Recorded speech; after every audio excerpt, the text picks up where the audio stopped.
बिस्मिल्लाहिर्रहमानिर्रहीम। अस्सलाम वालेकुम दोस्तों, माजिद राना के साथ अलिफ न्यूज में खुश आमदीद।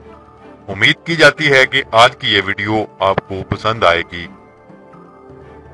Pakistan army chief general Qamar Javed Bajwa का इसी हफ्ते दौरा मालदीव का इम्कान। दौरे को लेकर भारतीय मीडिया का रोना धोना भी शुरू हो गया।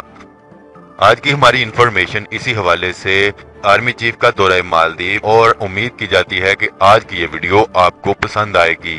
Chief of army staff general Qamar Javed Bajwa मालदीव के सरकारी दौरे पर रवाना हो रहे हैं। इस्लामाबाद में सफारती जराये के मुताबिक इम्कानी तौर पर इनका ये दौरा इसी हफ्ते से शुरू होगा। वाज़ेह रहे कि मालदीव में 45 दिन की इमरजेंसी के बाद जो 22 मार्च को उठा ली गई थी पाकिस्तान के आर्मी चीफ, वो पहली अहम शख्सियत होंगे जो मालदीव का दौरा करेंगे। इस्लामाबाद में मालदीव के सफारती जराये के मुताबिक जनरल कमर जावेद बाजवा का ये दौरा 3 रोजा होगा। इस दौरे का ऐलान सुनते ही भारतीय मीडिया का रोना धोना शुरू हो गया, क्योंकि भारत का कहना है कि पाकिस्तान ईरान की तरह मालदीव को भी अपने साथ मिलाकर भारत के खिलाफ कुछ बड़ा करने जा रहा है। इसी वजह से भारतीयों की चीखें निकलना शुरू हो गई।